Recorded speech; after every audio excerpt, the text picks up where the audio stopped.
Welcome into our overtime segment here on SportsSource.tv. We appreciate you joining us today. A couple of extra questions, topics to discuss with Bob Hodge, Jimmy Himes, Chuck Cavaleris, all to my right. If Tennessee doesn't close well in recruiting, and right now, if they don't close well, they're still probably going to be a top 20 team in recruiting. They've been top 5 the last couple of years. But if they don't close well, will there be panic in the streets? Do you think? Or has Butch Jones? Do you think there will be? I mean, Butch Jones has 5 wins, 7 wins, 9 wins, 2 top 5s in a row. Is he past the point of people freaking out if it's not a top 10 recruiting class? No. This is recruiting. Nick Saban's not past the point. That's what was our next question then. Here's the thing, too, about the recruiting. It's going to be hard for them to finish real fast because they've only got 3 slots they can fill right now. I thought unless it was going to be more. Can somehow, we've created the rainbow shirt. Well, here's what happened. Yeah, and here's what, because I'd been told, well, they're going to get to 23. Well, the person telling me that was counting the blue shirts from last year, which means if you count those 4 blue shirts from last year, they've only got 3 slots left. That's it. Now, if they get the right 3, they could end up with a good class, a good solid class. Right. And even fewer numbers can lead to a better class 3 years down the road when you find out how good they might be. Well, and that's the funny thing. I mean, everybody's going to be, and everybody does it. There's now this race to be the national champion in recruiting, which is like you're the national champion of air.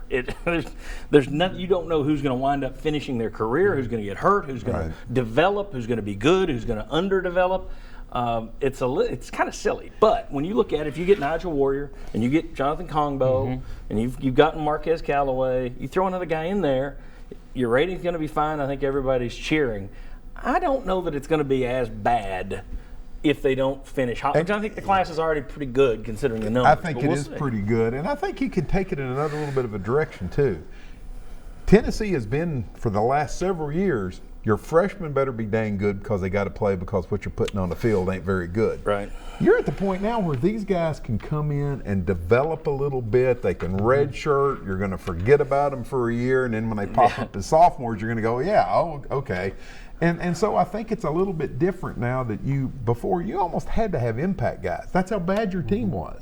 I don't think you have to have that now. Now I think you're in a stage where you can develop guys a little bit more. I would tend to agree with you, but I was on a message board this week, just scanning and see what's on there. It's always fun. And someone had put in there, 2017 is going to be an awfully big year for Butch.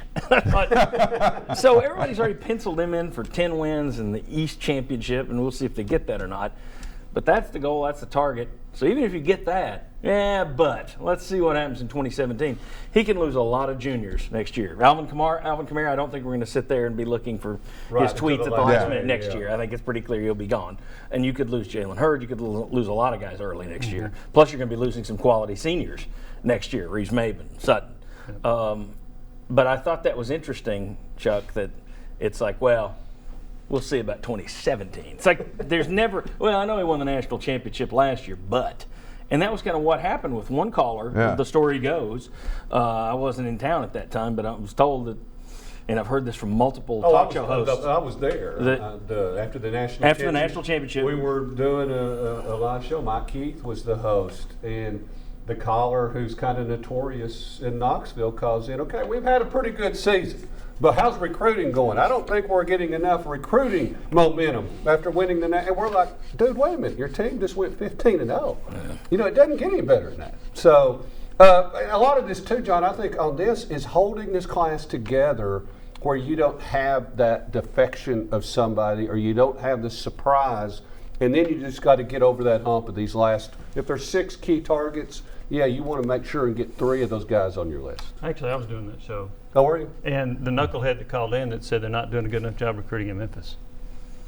They just won a national championship. So there you go. Let's get real specific. Yeah, the recruiting that's what sports are these days. You said, but a minute ago. That's what sports are these days. Yeah, but. Doesn't matter what you do. All right, on that line, then I'll start with Jimmy because you do the call-in show. You get the calls. I've heard them. I've heard them on various shows. I've seen them online. I've gotten the question on Twitter, gotten the question emailed to me. A lot of people saying, okay, can we finally get rid of Holly Warlick? What have you fielded on your show in terms of, has it gotten that bad that people are asking about making a change? And then we'll all discuss whether or not we think there's any chance in hell that there is a change made at the top of the Lady Vols coaching tree this year.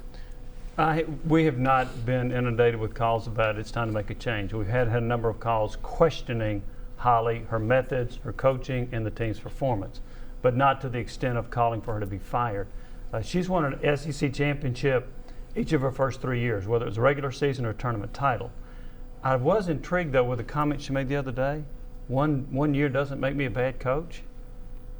Is she conceding this is not a good year? Maybe so. I thought that was interesting. I don't know if I'd have gone there. But this team still has enough talent to finish strong. And as we all know, it's a tournament sport. So how do you do in the SEC tournament, how do you do in the NCAA tournament, more importantly, will define this season. Well, again, that's like you don't go making changes mid-season. I don't think you're going to make changes at the end of the season. You might think there's... I think the only way is if Holly just looks in the mirror and say her heart's no longer in this, and I don't think that's going to happen. But I think this team is really pushing her to wits end because it's a very poor shooting team, and to me, two of your best players are post players, and they just don't touch the ball enough. Or there's a disconnect there that if the chemistry does not improve, this team could flame out. This team could lose in early in the NCAA tournament. So, but I don't think there's a better person for the job right now than Holly, but you just got to get some better results on the floor. Well, I heard Josh and Will this week pointing out, somebody had called for the firing, and they said, well, why don't you wait till she's not in the top 25 first?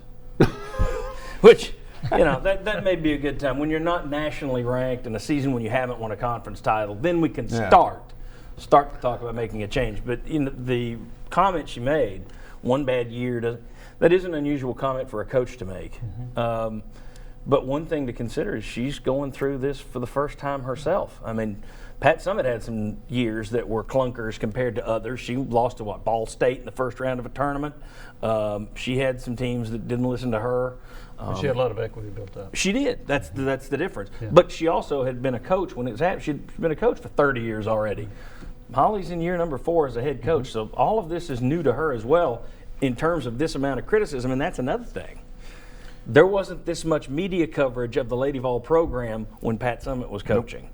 You've got more today, more national coverage, more national games on television than you've ever had before. And I think that's I'm not trying to make excuses. I just think that's part of the reality. Her deal is a little different than what Pat Summitt went through. I also think there are more ranked teams from the SEC now than there were because Kentucky has been in the top 10. Mississippi State's pretty good. South Carolina is the best program. Yeah, they're the best right now. So I think there are more good teams, which also can skew a little bit. Yeah. To go back to your question, though, could they fire her at the end of the season? I'm going to go a little bit different direction. Yeah, they could, just simply because that's the way sports works these days. Now, I think they would be wrong, but could they fire her at the end of the season? Yeah, I think they probably would. I think she'd have to lose the a whole bunch of games. The wheels would have to come off more than they have to this point if you consider where they're at, wheels being off. Well, I just think these days in sports, everything's open.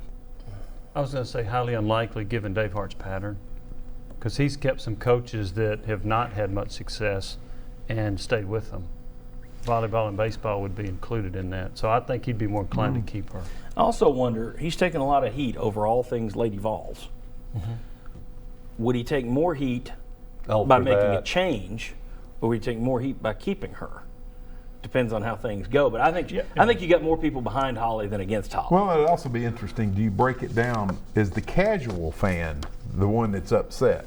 The one that watches a few games here and there? Or is it the people who go over there and have been going there for 25 years that are upset? That's a pretty big difference. I think some of the people that are upset have had kind of an axe to grind against the Lady Vols all along, and now this just gives them something to kind of fan the flames. I don't know how many of the Lady Vols season ticket holders are up in arms. I think losing brings it out. We've talked about it before, and you mentioned it yesterday. Tennessee, you went to Go Vols Extra, and you're looking at how many comments were there. Is that where you were, Go Vols Extra, or were you on another side? I was on another side. Okay, well, you're on another side. Free plug for Phil Kaplan and Go Vols Extra. You're on the scout side? Yep. Okay, is that Inside Tennessee? Danny Parker, say he's scout? Am I completely wrong? We're just giving free plugs to everybody. Let's see if they throw some our way. Anyway, you're on the scout side, and if they lose, tons of comments. It was, Tennessee, 3 hours Tennessee after the game? won yesterday in basketball. It was 3 hours after the game, and there wasn't a comment.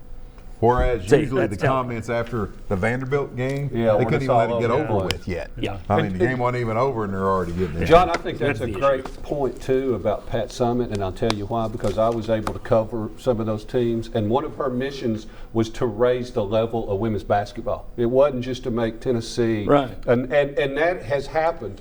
And she was frustrated with some teams, and don't forget, she kicked them out of the locker room. When they had the really nice locker room, as plush as you could have, she said, there's a sense of entitlement here I'm not going to tolerate. And so she said, until you start playing like you live up to the reputation and tradition of this program, you no longer can use it. Didn't So she- somebody do the you're going to wash your own Yeah. uniforms too? Yes. Was yes. that Pat Yes. that did I that? think Pat did that. Yeah. See, and I think everybody went nuts over Holly saying, I'm just going to sit here in the second half. Because I'm not going to coach effort. Yeah, well, she got that. You know, those things are exactly the same ballpark. She got Exactly. that because she saw Pat Summitt do that kind of thing. But when Holly, I'm telling you, I made this comparison on the show when she took the job. It's Joe B. Hall at Kentucky.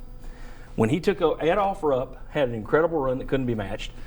When he was there, the tournament was this big. There weren't that many teams. Joe B. Hall takes over. You got a 64-team tournament now.